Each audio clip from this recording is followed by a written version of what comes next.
Welcome back to the second video in this series. The first thing I wanted to do when I was getting started to work on the chair was to surface the second side of the all the boards that I was going to use. I think in my first video I might have misspoke and said that one side of those boards was finished and the other side was unfinished. But what I meant to say was one side was surfaced and the other side was unsurfaced. So I'm surfacing here the unsurfaced side using my planer. Those boards were just a little bit over 7/8 of an inch wide, and so what I did was I used my planer to take off 1/16 of an inch when I surfaced that unsurfaced side, and then I will use my drum sander later on in the process to take off the other 1/16 of an inch. And then my final sanding with the random orbital sander and the hand sanding will bring that down just right at 3/4 of an inch. In this particular design, there are 22 separate wooden parts that make up the chair. Of those 22 parts, 16 parts can actually benefit from being cut on the CNC. This part that I'm going to cut right here is to demonstrate it's going to be an arm. I'm going to use start off with a 1/8 inch bit, and I'm going to just position 3 holes for screws with that 1/8 inch bit. Those first 2 holes will be pilot holes to screw the arm into the top of one of the legs, and then that third hole off to the right there will be used to attach the arm to the arm bracket. After I drill those 3 holes, then I bring the router back to 0, change out the bit to a 1/4 inch bit, and then I'll go down to the other end of the arm and drill 2 pilot holes for the 1/4 bolts, and then use that same bit to cut out the profile of the arm. I think that the CNC is very well suited for this type of work in woodworking, because of these, again, of these 16 parts. There are some very precise placements of pilot holes for screws, as well as the pilot holes for the 1/4 bolts. I don't run that bit all the way through the wood to make those pilot holes. I just drill them deep enough, about 1/4 of an inch. I just drill them deep enough so that I know where those holes are, and I can use a hand drill to finish them off with. But I think that CNC is well suited for this, not only because of the pilot holes, but as this particular instance of the arm indicates, this is the right arm. It shows that there are a lot of curves and contours and one thing and another. And sure, you could use a bandsaw or you could use a template and a router table to cut this, but that with the CNC, you are extremely precise. What I like about it is the repeatability. I can make the same part over and over and over again. I don't have to worry about storing templates, or do I have the space, or did I lose the template, or do I want to make something a little bigger or smaller. If I do, I just go in and adjust my design and save it as a separate design, and I'm good to go. So CNC, I'm not going to show you all these parts here that I make. All 16 of them would probably bore you to death. But you kind of get the idea that that CNC is very well suited for cutting these types of parts. When I was doing my research on the Adirondack chair and what type of materials to make it out of and what type of screws to use and that sort of thing, I stumbled across the history of the Adirondack chair. It's very interesting, and while we're waiting for this part to finish cutting, I'll share a little bit of that with you. The chair itself was originally made out of 11 parts, which is coincidentally is exactly half the parts that this particular chair is made from.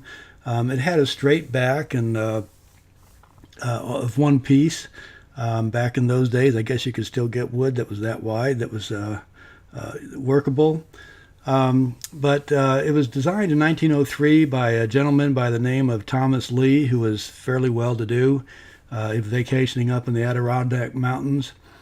He shared his plan with one of his friends. I believe his name was Bunnell or Burnell. I think it was Bunnell. Bunnell actually patented the plans and took credit for designing the chair, and sold it as one of his own products.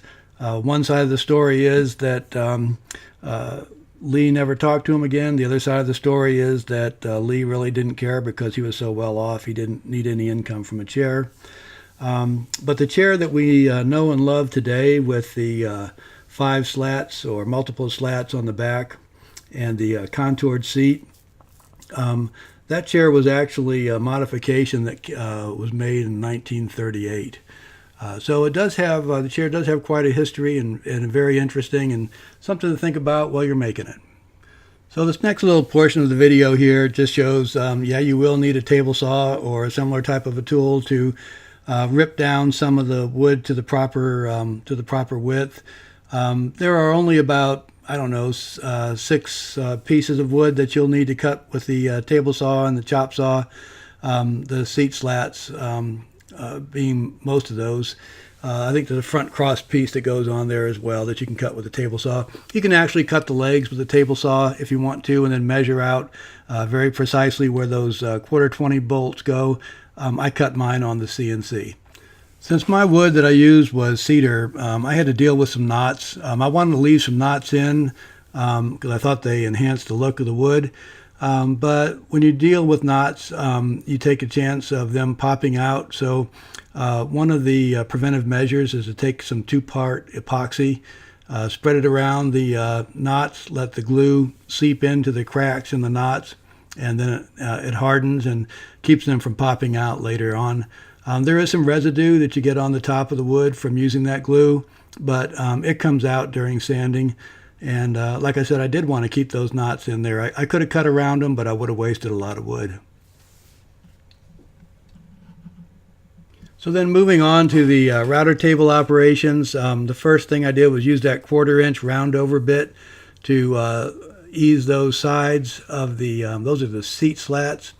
You notice I start with the end grain with a climb cut, especially in that very, very soft cedar. If you don't take special precautions with that end grain, you will experience some tear out.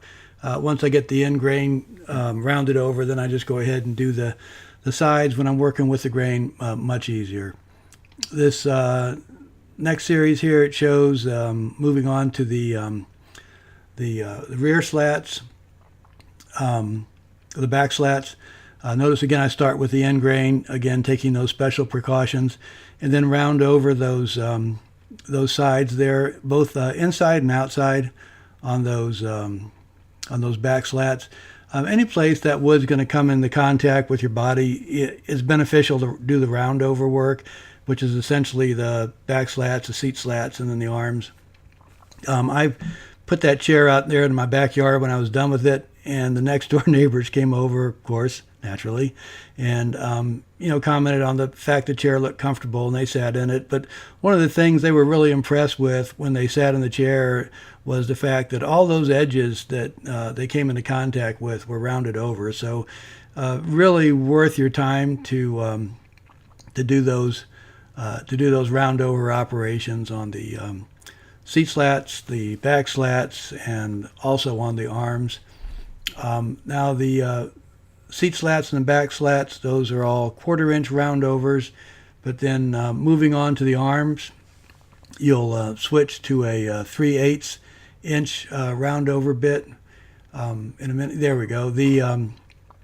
That's the left arm right there that I'm doing, I believe. Use a 3/8 inch roundover bit. You want it a little bit more rounded over than those slats, because your hands will actually grab on to those arms, and you'll have a lot more body contact with those arms. So the recommendation is the 3/8 inch roundover bit. Certainly I would recommend that. It worked very well. A lot of comments on those arms and how comfortable they felt. The only thing with the 3/8 inch roundover is that you will have to take more than one pass, because I don't think you're going to want to take all that material with one pass on that roundover. The next router operation I had here was to move to that 30-inch or 30-degree angle and cut that back piece with that 30-degree angle in it. You're going to need that angle to have the appropriate orientation with those back slats. I had to do several different passes with that because that is a lot of material to take off. Interesting little bit. It has a 7/8 inch cut, so it was more than adequate for a 3/4 inch wide piece of wood. And I did use that template that I showed in that first video for this. The only other place where you're going to need to consider an angle is going to be at the very bottom. The back seat slat will need a 6-degree angle in it. I don't have a video, but I do have a picture here. I did that because it was only a 6-degree, relatively easy to do. I did that with my spindle sander, and all I did was just move the tabletop to a 6-degree angle, align it with my spindle, and just sand back and forth until I got that 6-degree angle. So the next step in the build process was to move on to the drill press. You can see here in this video that I'm using that combination of the drill bit and the countersink, and I pre-drilled every hole in every piece in the chair with that drill press so that I could get those drilled very precisely. The only pieces that I could not drill on the drill press were the 5 back slats. The 5 back slats, because of the way that they're placed against their supports, go in at an angle, and so it would be almost impossible to predict which angle and where those the placement of those pilot holes would be. So those are better left to drill by hand. All the rest of them, though, that drill press worked very well. And so when you have the drill press out, when you get done drilling your pilot holes, you can put the plug cutter in your drill press and just go ahead and proceed to cut the number of plugs that you're going to think you're going to need. I just cut them out of a piece of drop wood, and I think 55 or 60 plugs should be more than what you're going to need, but some of those will break off, and so having extra ones doesn't hurt. So the final step before beginning assembly was to sand the parts down to their final thickness, get all of the witness marks off of them, get all the machine marks off of them. I ran the parts through with an 80 grit paper first, top and bottom. I took off 1/32 of an inch, 1/64 at each pass, so 1/32 of an inch with the 80 grit paper. Then I changed to 120 grit paper, and again ran top and bottom with 1/64 reduction during each pass.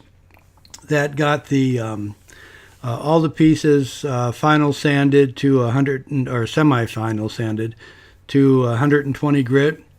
The instructions called for the final sanding for the parts for the chair to be at 150 grit. So that's what I was planning on. I couldn't find 150 grit paper at Home Depot or Lowe's, so I got 180 grit.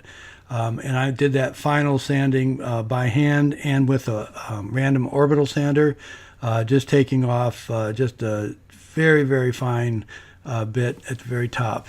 And so I got that wood down very precisely to 3/4 of an inch through using the planer and then using the drum sander. There I am measuring the thickness, getting it down where I want it to be, and then doing the final sanding by hand and with the random orbital sander.